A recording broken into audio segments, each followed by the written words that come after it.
The Montague family heir Michel was suddenly revealed to have secretly married and fathered a daughter. He immediately issued a public clarification. There was no secret marriage, nor do I have a daughter. As everyone knows, I've been single all these years. I watched his indifferent face on the TV screen. Then I glanced at my daughter, who was crying quietly in confusion and grievance. Years of obsession suddenly vanished completely. When he came home, I didn't rush out to greet him with our daughter as I used to, nor was there any eager anticipation of a sweet reunion after a short separation. Instead, she opened the messages she had received once again. There was a vasectomy receipt from 6 days ago, along with a note. If you're willing, from now on Sally will be my only child. With tears in my eyes, I replied, come pick me up.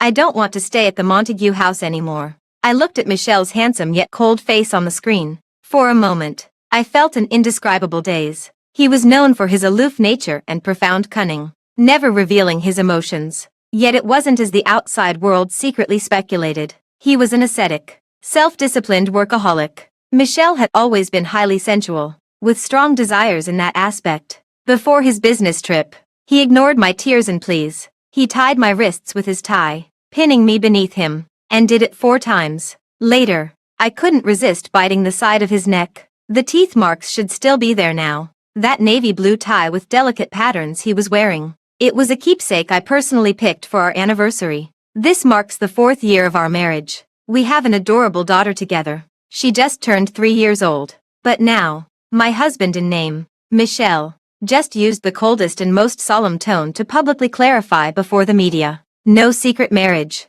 nor any daughter. It's common knowledge that I've been single all these years. He raised his hand to adjust the gold-rimmed glasses perched on his tall, straight nose. The depths of his dark eyes held a chilling glint that made one's heart tremble. It was as if his gaze pierced through the lens, coldly settling on my face. I advised those with ulterior motives not to indulge in wishful thinking and bring disgrace upon themselves. Michel, after saying this, suddenly stood up. His bodyguards and personal assistants immediately dispersed the crowd, escorting him into the car. They left the scene. I stiffly turned off the TV. The living room was instantly plunged into darkness. Only the faint, cold glow from the floor lamp in the corner remained. But just then, I suddenly heard a soft sob. Turning around abruptly, I saw my little daughter. Her face was streaked with tears, full of grievance yet confusion, standing there in a daze, motionless. Sally. I quickly stood up and hurried over to embrace her. Why aren't you sleeping?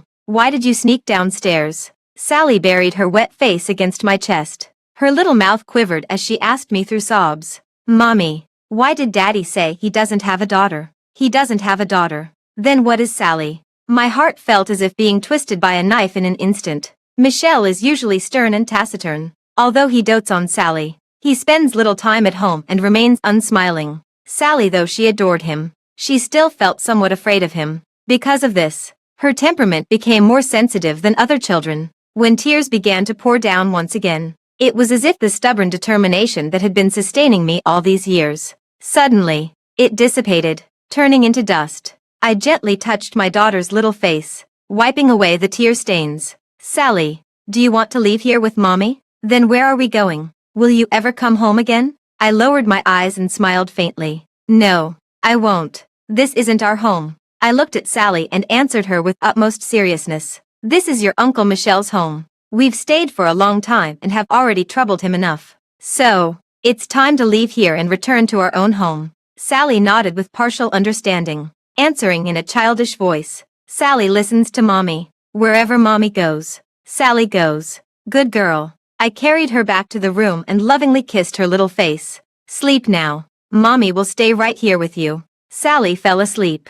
My gaze fell on the photo frame on her bedside table. It was a family portrait of the 3 of us, the only photo we ever took together. In the photo, Michel sat poised. His expression remained consistently aloof and distant, holding the just 1-year-old Sally. I smiled shyly and happily. My body leaned slightly toward Michel, yet he did not lean toward me. Sally was fast asleep.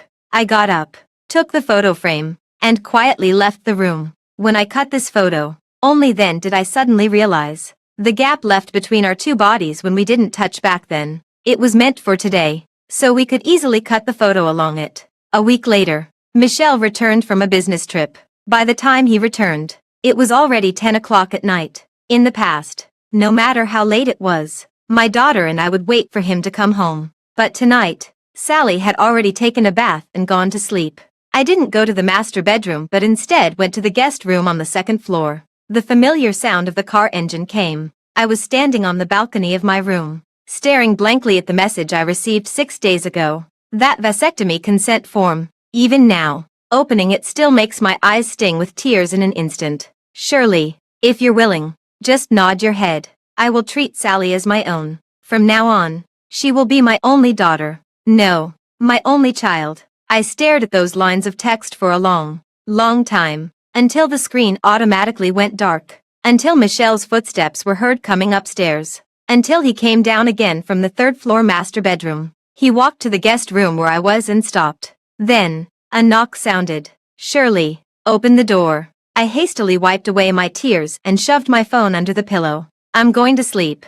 Whatever it is, we'll talk tomorrow. But before I could finish speaking, the door had already been opened by him from the outside. At first, I was stunned, but then quickly regained my composure. This is Michelle's home. Michelle's house. He naturally has full sovereignty over it. Why move to the guest room? He seemed somewhat displeased, his voice colder than usual. I slowly sat up and raised my eyes to look at him. After the long flight, fatigue was still evident on his face. As he spoke, he raised his hand and pressed his fingers to his brow. His voice carried a hint of hoarseness. I ignored the last lingering trace of heartache in my chest. Turning my gaze away, I said, I haven't been feeling well these past few days. Better not risk passing it to you. I don't mind these things. Move back in. After he finished speaking, he noticed I was still sitting motionless on the bed. He frowned almost imperceptibly. Shirley, I want to sleep now. You should rest early too. Michelle didn't respond and walked straight to the bedside.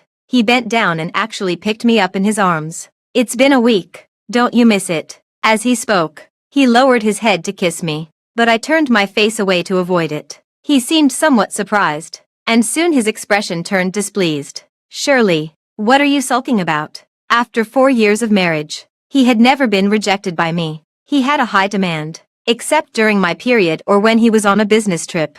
We did it almost every night. If it were before, he was away on a business trip for a week in such circumstances. That entire night, I simply couldn't sleep anymore. But at that time, I was joyful, even happy, because only between the sheets did I seem to feel that he liked me. I'm always afraid of making him angry, but secretly, during intimate moments, I find myself wanting to provoke his anger, because when he's angry, he becomes so different in bed compared to usual. There was this one time when we had a fight. I went to stay with my best friend for a week and refused to come home. Later, it was Michelle who personally came to Harbor City to pick me up. That day, in the most luxurious penthouse suite in Harbor City, with a cold expression, he undid his belt with one hand. He pinned me against the massive floor-to-ceiling window. I cried until my voice went hoarse, but he still wouldn't stop. At the very end, he practically growled through gritted teeth in my ear. Shirley, if you dare pull this runaway stunt again, I'll definitely fuck you to death in bed. Crying won't help. His face turned cold with barely concealed anger. It always manages to hit me right where it hurts. I like him because he loses control of his emotions because of me. But now, my body seems to have shut itself off. It's utterly still, like a stagnant pool of water. Just like my heart, I struggled free from his embrace. Michelle, let's break up. I looked at him calmly, then suddenly smiled at myself mockingly. We've already had a child together. Yet now we can only talk about parting. Between Michelle and me, there's nothing but a piece of paper, not even a marriage certificate. At first, he was slightly stunned. Then his voice grew heavy as he asked, because I clarified the marriage issue in front of the media. I want to say, it's not just about clarifying the marriage. Perhaps, if it were only about clarifying the marriage, I might still find hundreds of reasons to comfort myself. But he denied his daughter's existence. These past few days, every time I close my eyes, I see my daughter's aggrieved and confused gaze. I can't accept it. Yes, you know that was just a statement for the media. Michelle looked at me with cold detachment and seriousness. I'm very busy and don't have time to soothe your feelings over such trivial matters. I tried my best to look at him calmly, yet the hand hanging by my side couldn't stop trembling. My eyes stung as if pricked by needles, but I held back the tears. I don't need your comfort. I'm serious. The previous agreement can be discarded. I just want Sally. Michelle's eyes seemed to flicker with a hint of mockery. You're using Sally to pressure me, trying to make me reveal your and Sally's identities. No, I've told you. This is impossible. At least not in the next few years. Absolutely not. He interrupted sharply. Surely, there are many things I can indulge you in. There's no room for negotiation on this matter. He looked down at me from above, as if looking at someone who had nothing to do with him. The room was kept at a constant temperature all year round. I felt unbearably cold. That chill seeped into the very marrow of my bones. It made me tremble uncontrollably. Before the wedding, my best friend had subtly tried to dissuade me with a heavy heart, but I held on to my solitary courage, utterly unafraid. Even if Michelle were a stone. So what? Someday, even water can wear through stone. But now, I'm giving up. I want to be free like water. I don't want to be a raindrop confined under the eaves for a lifetime. Think it over carefully tonight. If you've made up your mind, move back in. Michelle turned and left the guest room. The sound of the door closing was a bit heavy. It didn't quite match his usual composed demeanor that rarely showed emotions. I pulled up the covers and closed my eyes. In a few more days, the grandfather would return from his recuperation in the south. Back in the day, it was the old man who had the final say in the matter between me and Michelle. As long as he gives the nod, I can take Sally and leave. The Montague family favors sons over daughters. Mrs. Montague usually doesn't give Sally a second glance. She already had a favored daughter-in-law in mind. So naturally she disliked me. Now that I'm taking my daughter away from the Montague family, I suppose it's exactly what they wanted. The next day, Mrs. Montague unexpectedly condescended to see me. She began by indifferently asking about Sally. Couldn't wait to get straight to the point. You must have heard about what Michelle clarified in front of the media that day. I nodded.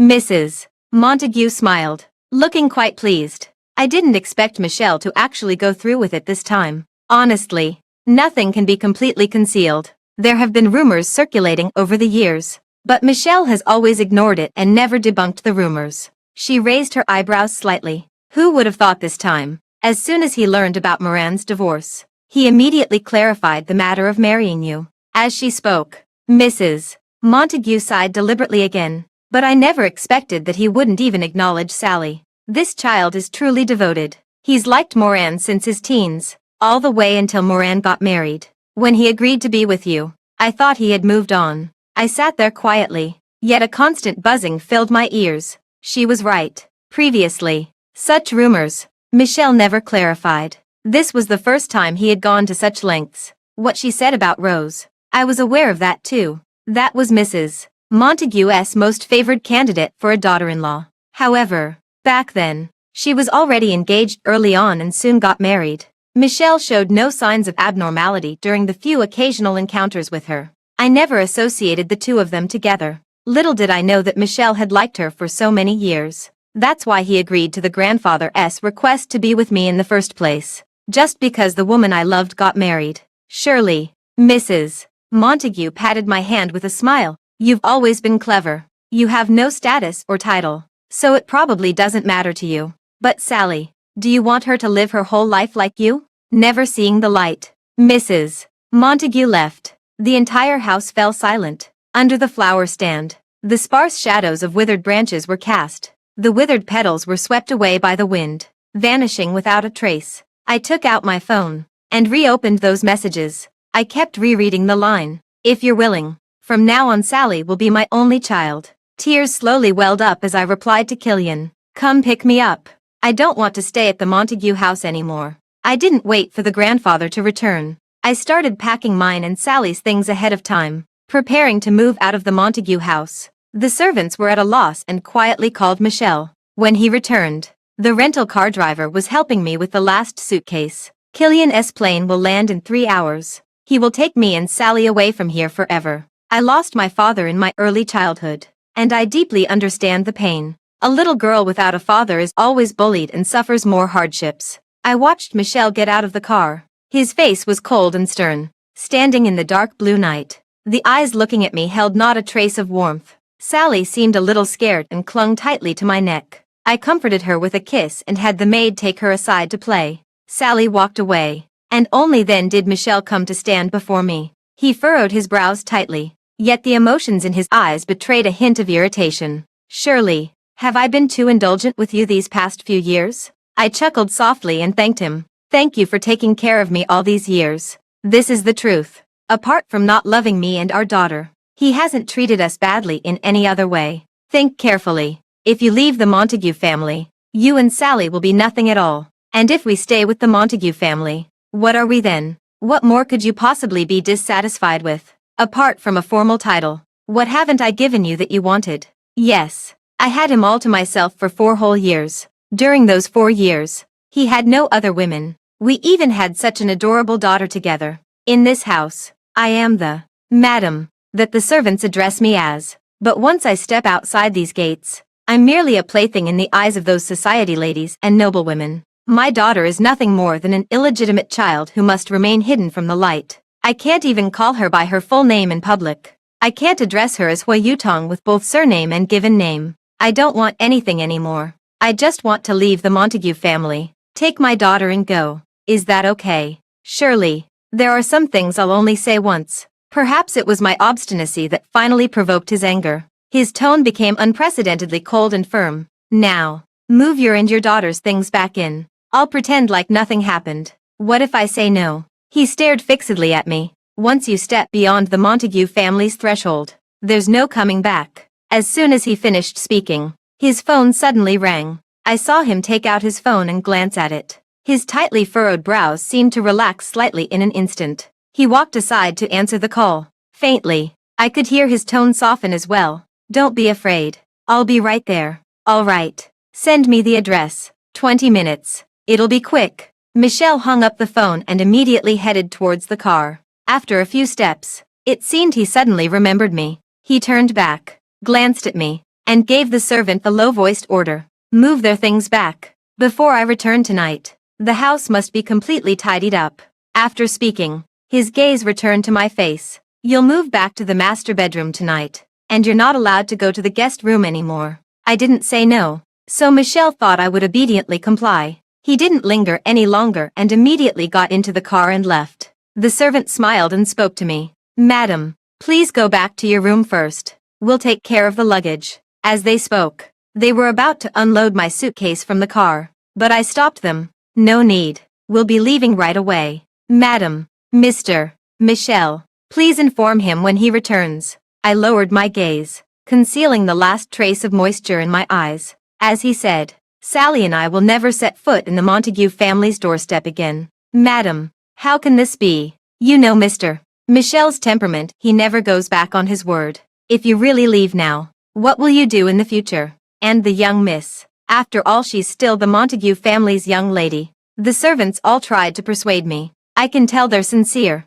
Over these years of living together, our relationship has been quite harmonious. I'm easygoing and tolerant by nature, always kind to others. Because of this, the Montague family has genuinely treated me with the respect due to a young mistress. I know he always means what he says. I smiled and comforted them, saying, precisely because I know, I must go even more. This is the best opportunity. Michelle, in a fit of anger, had just uttered those words. Never set foot in Montague's house again. Firstly, he was in a hurry to see his beloved and couldn't spare any attention for me. Now is the perfect time for me to leave, with all conditions in my favor. Otherwise, I wanted to smoothly take Sally away from the Montague family. It really was as difficult as reaching the heavens. After all, Michelle is someone who achieved success at a young age, commanding both respect and authority. What's his is his, unless he says otherwise. I know you're worried about me and have my best interests at heart.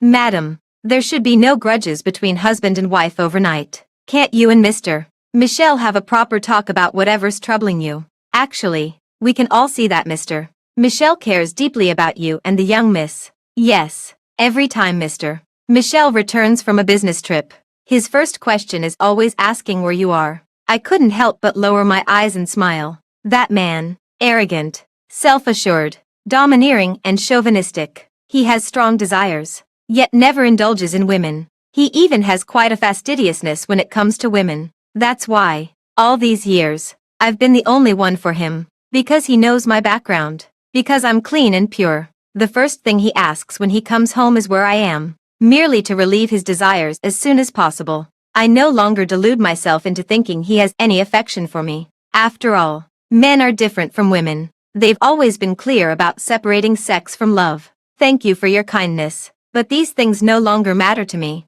I said no more, turning to pick up my daughter. Take care, everyone. The night was deep, and without further hesitation, I walked briskly toward the car, perhaps sensing my resolve. No one tried to stop or persuade me anymore. As I got into the car, Sally suddenly asked softly, "Mommy, Sally won't have a daddy anymore, will I?" I kissed her soft, tender cheek and said, "Uncle Michel is not your father. Sally, one day, you'll have a father who loves you very much." The car started moving. Sally pressed her face against the car window, looking outside. She had lived here since birth. Because her identity couldn't be exposed, she rarely went out on weekdays. This mansion truly held so many of her memories, joys, and sorrows. "Sally, are you reluctant to leave?" I looked at my daughter, and the sadness in my heart still surged like a tide. Sally shook her head. "I was just thinking, I won't be able to take my swing and pony with me, but there will be new swings and ponies in the future." Sally threw herself into my arms. "Daddy doesn't want me, and I don't want him either." "No, it's Uncle Michel, not Daddy." I held her tightly, smiling in agreement. "That's right, it's Uncle Michel, not Daddy." I quietly wiped away the tears on my eyelashes with a raised hand. The vast mansion was left far behind as the car drove away. Soon, it would disappear from sight completely. Rose emerged in clean clothes, her face still pale with lingering fear. She clung closely to Michel, not daring to leave his side for even a moment. "It's all over now. Those people are gone and won't bother you again." Michel noticed her terrifyingly pale complexion and patiently soothed her in a gentle voice. Yet Rose still clung to his sleeve. "Michel, they'll come back. With so many people around tonight, they still dared to openly humiliate me." Rose choked back a sob. "They despise me and won't let me off easily." Her grip on his sleeve gradually tightened until it was painfully firm. So much so that one of the cufflinks was pulled loose and fell into the spilled wine on the floor. Michel suddenly frowned, pushing away Rose's hand. He bent down to pick it up. Rose grabbed him first. "It's already dirty, and it's not very valuable. I'll buy you a new one to make up for it." Michel seemed to hesitate for 2 seconds, but pushed her hand away again, picked up the soiled cufflinks, wrapped them in a clean tissue, and handed them to the assistant. "Send these to be cleaned properly." Rose, her tear-filled eyes momentarily lost focus. But soon, she smiled again, a smile both tragic and beautiful. "You treasure it so much. Was it a gift from someone important?" "Miss, perhaps." Michel didn't answer, merely glancing at his watch. "It's getting late. He should go home. I'll have the driver take you back to rest." "Michel, it's been years since we last met. Can we have a good reunion tonight? It's rare for all our friends to gather like this." Rose finished speaking, and immediately others chimed in. "Yeah, Michel, it's rare for everyone to be together tonight. Let's just have a good drink." Michel did not respond. Yet inexplicably, thoughts drifted to Shirley. She had been at odds with him these past few days, living separately. After 4 years of marriage, their daughter is already 3 years old. He had only just discovered this stubborn side of hers. Undoubtedly, it was always a peaceful and stable family. His wife had always been obedient and to his liking. Suddenly, things got noisy. It somewhat affected his mood, even during the day at the company. He made a small mistake due to distraction. Michel felt this couldn't go on. In recent years, he has been surely too indulgent and doting. That's what gave her the audacity to act this way. She actually secretly went to the media to leak the story, trying to force him to publicly reveal her and Sally's identities. He decided to give her the cold shoulder, letting her think things through on her own first. How audacious and willful she has become now. Rose, seeing this, quickly pulled him to sit down. The friends tactfully hurried to open the wine. The atmosphere gradually warmed up. Michel was in a gloomy mood tonight, hardly refusing any drink offered. After several rounds of drinks, he felt himself getting a bit drunk. Rose handed him a cup of warm honey water. "Do you have a headache? Drink some. It'll make you feel better." He gazed at the woman before him. Time had sculpted her like a ripe cherry on the branch, all the more tantalizing, no longer the same as the youthful innocence of younger days. Yet as he gazed at this Rose, his heart no longer surged with emotion. Instead, within the hazy blur of his vision, Another face appeared, one that could shift between joy and anger, delicate and prone to tears. From time to time, it would ripple his orderly life. Michelle pushed away and was about to stand up. It's too late. I have a meeting tomorrow. You guys keep playing. I'll host next time. It is late. Why don't you stay over? The room has been arranged long ago. Michelle reached for his coat. I'm not used to staying out. All these years, no matter how late it was, he always went home. Even when he had to stay out,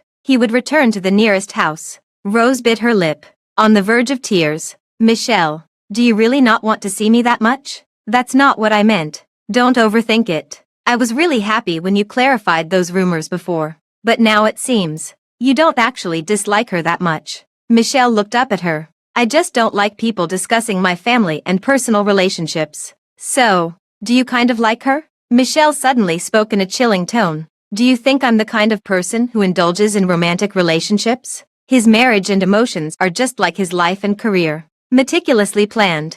Although there was a bit of an accident and change in the middle, he married a woman he never thought he would marry. But he quickly adjusted to all the rhythms. In his world, everything and everyone must give way to his career, including his woman and children. Even if he had married Rose back then, it would have been the same. However, Michelle raised her hand and pressed her throbbing temples. Bypassing Rose, he exited the private room directly. Recently during this period, his emotions have been somewhat excessively influenced by Shirley, and yet, he indulged in it without stopping. What did he not give her except a marriage certificate? To make matters worse, she actually started a separation with him. Entering the elevator, Michelle reached up and unbuttoned his collar. The alcohol was taking effect, and a wave of heat surged within him. For a moment, he couldn't quite tell whether he was truly driven by desire, or simply unsatisfied with her alone. After all, before marrying her, he had no romantic inclinations whatsoever beyond work.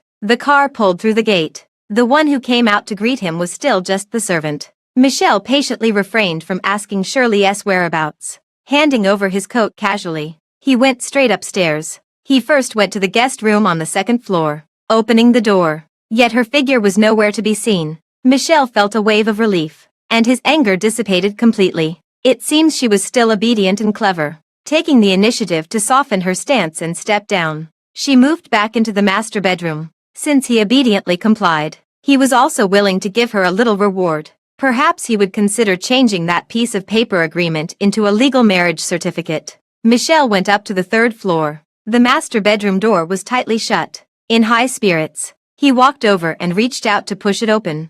As the door opened, the motion-activated sleep light also turned on. The spacious double bed was neatly made, completely empty. Michelle stood at the door, his expression gradually darkening with a cold intensity. A few seconds later, he went to the children's room again. On the princess bed, there was no sign of Sally's small figure. Michelle slowly walked into his daughter's room. Everything was arranged as before, except something seemed to be missing from the nightstand. He remembered there used to be a photo there, but now the frame was gone. Michelle opened the drawer. At first glance, he saw half a photo lying face down. It was clearly cut apart by someone. He vaguely guessed something and reached out to pick it up. Sure enough, it was originally a group photo of 3 people. Now only he remains. Hers and Sally's were cut off. Michelle clutched the photo, veins throbbing at his temples. After a long while, he finally turned and strode out of the room. Since she chose to leave the Montague family herself, then don't blame him for not having warned her. If she wants to return and have the Montague family's door opened for her again, it would be as difficult as scaling the heavens. The night was very deep. Sally was already fast asleep. The hotel was the Lemoyne family's property. Killian's penthouse suite had remained vacant for the past few years, but staff cleaned and changed the flowers daily. The moment the doorbell rang, all my drowsiness vanished instantly. I knew it was Killian arriving, yet I couldn't help feeling apprehensive about this reunion. We hadn't seen each other for 4 years. He is across the ocean, while I am in the Montague family's mansion. I never would have thought he would, when Michelle publicly clarified that he was neither married nor had children, make such a shocking move. You must understand, he was Mr. Lemoyne's only child, and the sole heir of the entire Lemoyne family. An overwhelming sadness welled up in my heart. The moment I opened the door, tears streamed uncontrollably down my face. Killian stood wearily at the door, covered in dust, his trench coat draped over his arm, dressed in dark clothes and black pants, his figure tall and straight. 4 years apart, he had grown even leaner, his demeanor entirely different from 4 years ago. Choking back tears, I barely managed to call out, "Brother." Killian had already taken a step forward, holding me tightly in his arms. Surely, his throat tightened slightly, his Adam's apple bobbing violently. The arms embracing me gradually tightened their grip. Those large, bony, and powerful hands seemed intent on molding me into their very bones and blood. Just as I was being squeezed nearly breathless, he abruptly released his grip. Yet then he cupped my face, gently wiping away the tears from my lashes. "All right. No more crying. I'm here. It's okay now.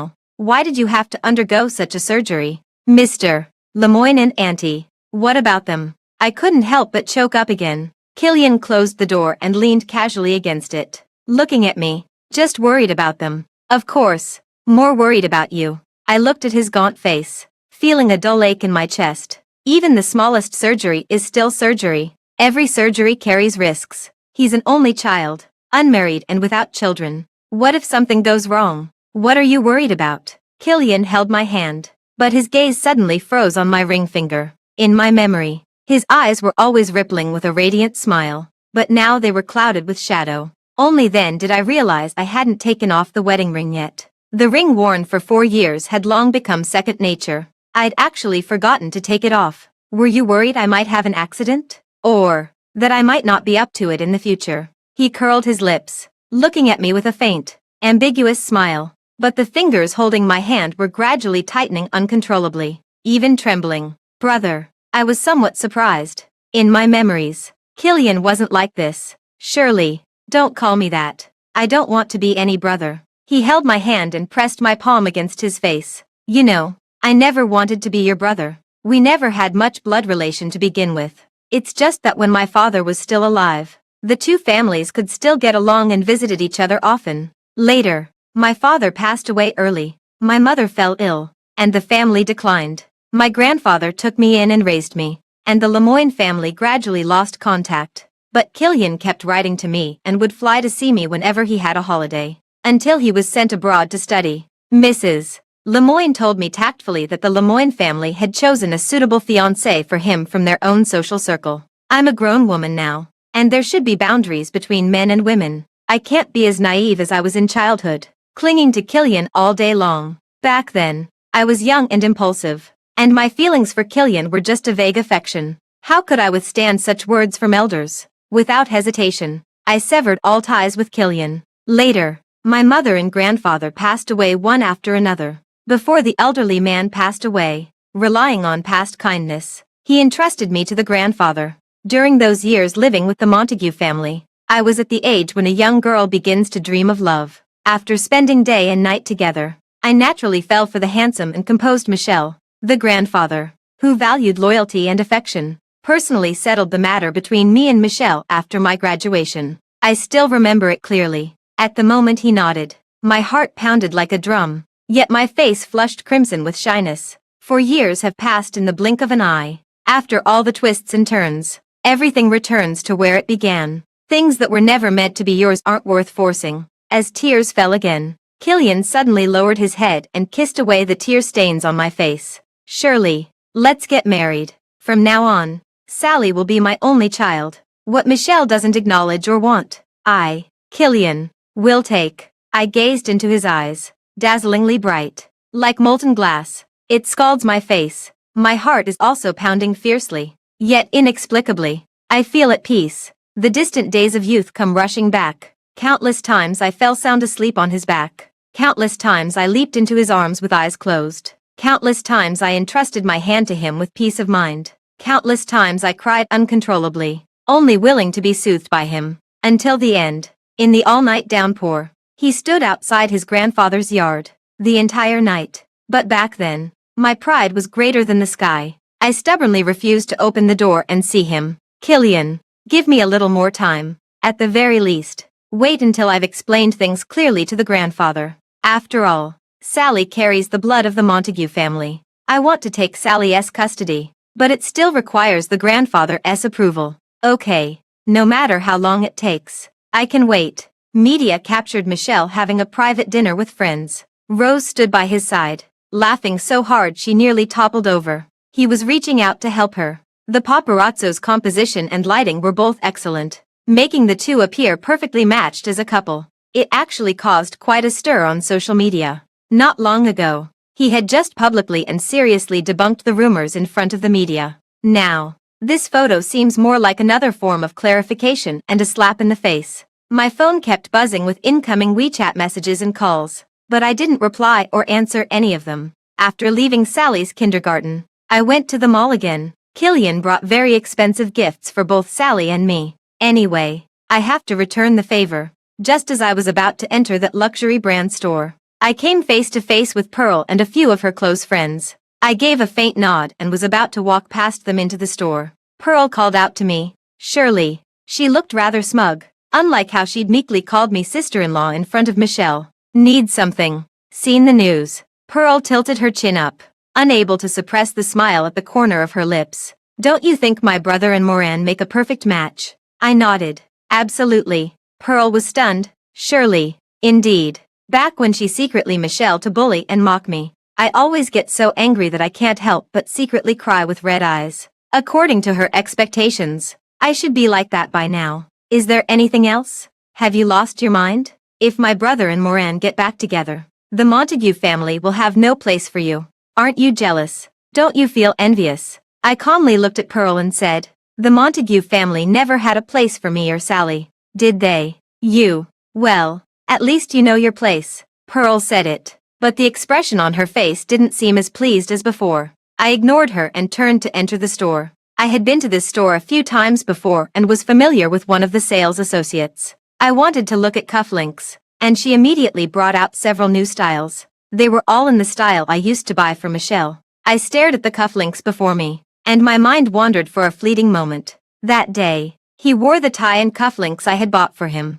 When he heartlessly denied the existence of my daughter, did he not feel even a shred of remorse? But I quickly pushed these emotions aside. Let me take a look at these few options. Killian and Michelle have completely different style preferences. I picked two designs with stronger artistic appeal and asked the sales assistant to pack them up for checkout. It wasn't until after payment that I suddenly came to my senses. The card linked here is Michelle S. For my pocket money. It's his supplementary card. For years, past unknowingly, he has permeated every aspect of my life. And now, since it's time to sever, then naturally, there should be no lingering connections left. I went through some trouble to refund and repay, and then unlinked all the cards. As I was leaving, Michelle suddenly called.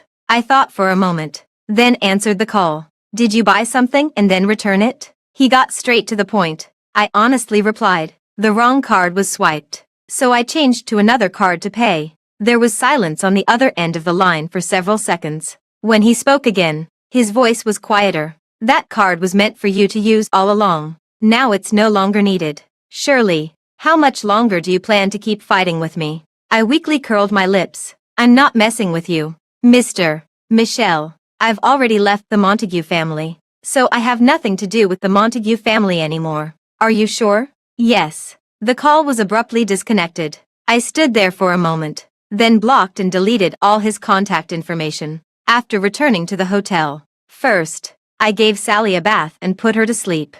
Only then did I pick up the selected gift, ready to give it to Killian. The door to his room was slightly ajar, and I was about to knock, but I heard very low voices inside. "Dr. Charlie, I want to know when this situation will improve. Will I lose my sexual ability forever?" My eyes widened suddenly, and the bag in my hand fell to the ground. Killian quickly called back. "Shirley, did you hear everything?" "Killian, I've looked it up.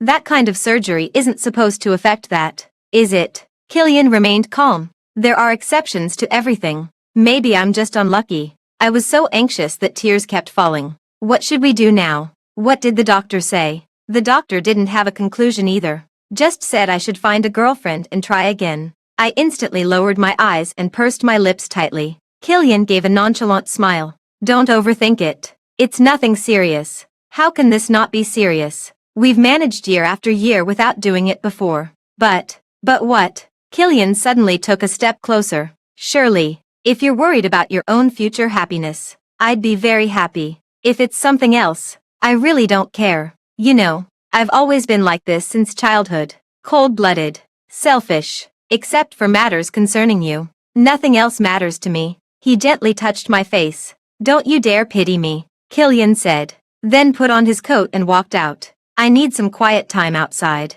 You stay here and keep Sally company. I'll be back soon. Killian left. I slumped onto the sofa in a daze. My heart tangled in complete chaos. If Killian really ends up unable to perform like he said on the phone, I bit my lip hard. With reckless determination, I made up my mind. Then I'll just marry him. I can't bear to see others look down on him or disdain him. I went to meet the grandfather in person. Since you've made up your mind, of course I won't make things difficult for you. It makes no sense that our way of repaying kindness ends up causing trouble for our benefactor's granddaughter. It's Michelle's despicable actions that have hurt you and Sally. The grandfather shook his head with a sigh, his eyes also moistening. He truly was an exceptionally kind elder. It's just a pity that we weren't meant to be. The kindness you've repaid has long surpassed the debt from grandfather's time. Suppressing the pain in my heart, I said, I'm truly grateful for all your care over these years. In the future, I won't be able to fulfill my filial duties by your side. Take good care of yourself. When you have time, remember to bring Sally back to visit this old man. All right, I will. If you ever face any difficulties, remember to tell me. No matter what, Sally is still the Montague family's flesh and blood. The Montagues won't stand idly by. I'll remember that. Grandfather, go on. The grandfather waved his hand and had someone escort me out. As the car I was riding in drove out of the Montague family's old mansion, it happened to pass by Michelle's car. His car suddenly came to an abrupt stop, and he got out. But I didn't ask the driver to stop. There was no legal marriage certificate binding us together. To completely separate would have been truly simple. We didn't even need to meet or exchange a single word. In the late autumn, Michelle stood there wearing only a thin shirt and trousers. He seemed to be watching my car drive away, as if he had been standing there for a very long time. Killian didn't wait for me downstairs at the hotel this time. I went upstairs and returned to my room. Yet I still didn't see Sally. I was about to knock and ask Killian, but suddenly, the door to his room opened from inside. Then, he tightly grasped my wrist and pulled me entirely inside.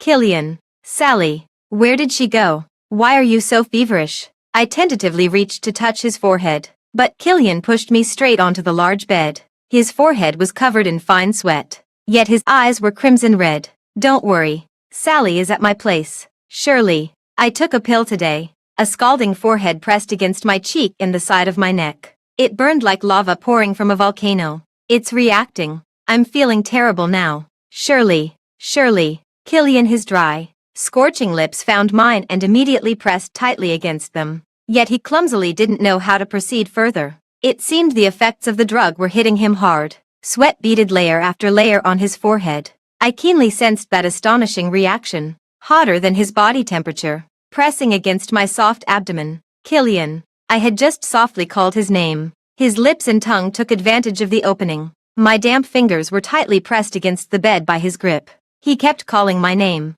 over and over again. At the last moment, I suddenly tasted something salty and bitter. I couldn't tell if it was his sweat or my own tears. Surely, Killian suddenly stopped moving and just stared at me intently. His eyes were terribly red. In his pupils, a tiny reflection of me appeared. Scold me, or hit me, whatever you want, he said hoarsely, trying to get up from me. My tense body gradually relaxed, releasing all its strength. Under his gaze, I closed my eyes, yet I raised my hand and hooked it around his neck. Brother, I called out to him like I did when I was little. He was deeply moved. He lowered his head and kissed me fiercely. Brother, shall I teach you? I held him tight and effortlessly flipped over, pinning him down on the bed. The six-pointed star on the cuff of his black shirt emitted a subtle glow. That faint light slid down from the corner of my eye. It grazed past my collarbone, chest, and flat abdomen, finally came to a halt. Surely,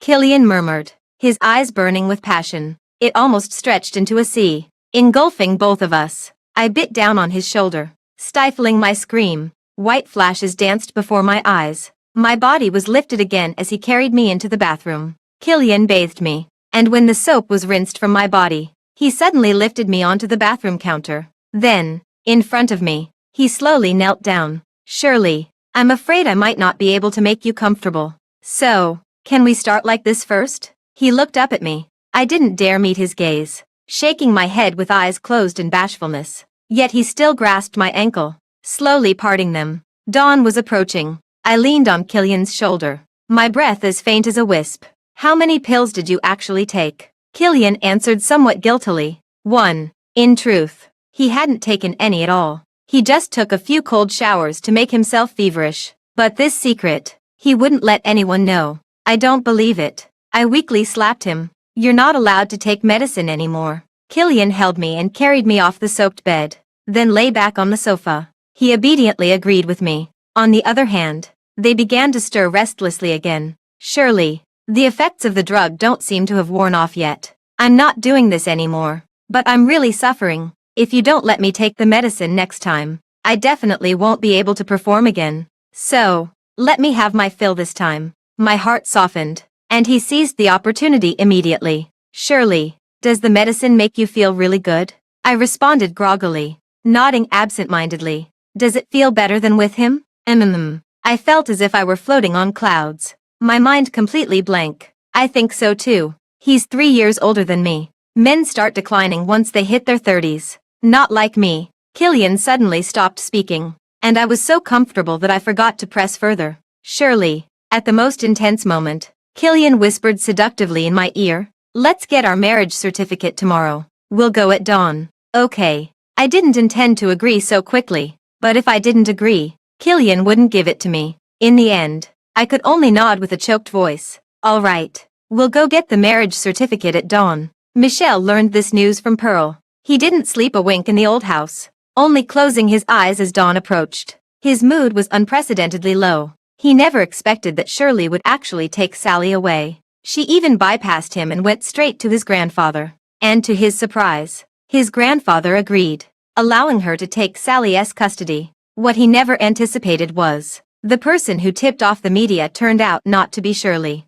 Sally could have taken those photos at the Montague residence. Not just Shirley. His mother could have taken them too. At the time, he was deeply disappointed in her, which is why he publicly refuted the rumors in a fit of anger. He even warned her mercilessly, until he accidentally overheard his mother proudly telling Pearl this secret. Only then did he realize that he could be utterly wrong at times. Michel had to admit, at that moment, he was actually a bit flustered, though it lasted only for a fleeting instant. He quickly adjusted his mindset. He knew Shirley. She was a person with simple thoughts. She didn't hold grudges and had a generous nature. So he knew that as long as he went to see her in person and coaxed her properly, she would eventually return to his side. After all, she loved him so much and cared for him deeply. But he never expected. Pearl came early in the morning to tell him that Shirley had gotten married to someone else today. The man named Killian couldn't wait to announce it to the world. He even shamelessly posted on social media, boasting about being married with a daughter. Bro, what on earth is going on here? It's fake. Right. I think it's fake. Must be photoshopped. Killian won't marry her. He's the only son of the Lemoyne family. Besides, I ran into your sister-in-law at the mall the other day. Wasn't she buying stuff for you? How could she turn around and marry someone else just like that? Michelle suddenly looked up. Which day are you talking about? Pearl stamped her foot in frustration. It was a few days ago. I can't remember the exact day either. Oh right. It should have been around the time when you and Sister Moran were secretly photographed. Michelle took out her phone and scrolled through the messages from that day. He remembered. He also called Shirley to ask what she had bought and then returned. Michelle felt his heart sinking to the depths. If Shirley had bought something for him, she wouldn't cancel and repay for no reason. There's only one reason that would make her do this. The item wasn't meant for him. Most likely, it was meant for this Killian. Give me the phone. He reached out and took Pearl's phone. Pulled up Killian's photos. Sure enough, in one of the photos, he was holding a red marriage certificate. A section of the arm was exposed. At a glance, he noticed the Star of David cufflinks on the man's shirt sleeve. It was a brand he liked and was accustomed to, but it wasn't his style or preference. Michelle put down the phone. Unusually, lit a cigarette. Bro, the photo is fake. Right? Pearl asked cautiously. She thought she must be going mad too. I always used to think Shirley wasn't good enough for my brother. Made my brother suffer. Now Shirley has truly left the Montague family. She wasn't happy either. thinking carefully. No matter how much she mocked or ridiculed her over these years, it seemed she never held it against her. Actually, she's really quite nice. Even Mom sometimes has to admit it. Sourly remarking Shirley is very good at winning people over. Even the household staff are taking her side. You go back first. I want some time alone. Pearl didn't dare to linger any longer and quietly slipped away. Michelle felt the house was a bit stuffy. He took the cigarette case and went to the garden in the backyard. Several servants were chatting with the gardener. Oh dear. Be careful with these flowers. They're all our madam's favorites. Yes. Yes. Every time the madam comes back, she has to come and see them. Water them. Speaking of the madam, has she had a falling out with Mr. Michelle? Mr. Michelle is really something. What's the point of clearing things up when everything was fine? Not just the madam. Even I feel sad hearing it. Who knows? I've never seen anyone kinder than our mistress. Not a bit of arrogance about her. The cigarette burned out, scorching the fingertips. Michelle's fingers trembled violently.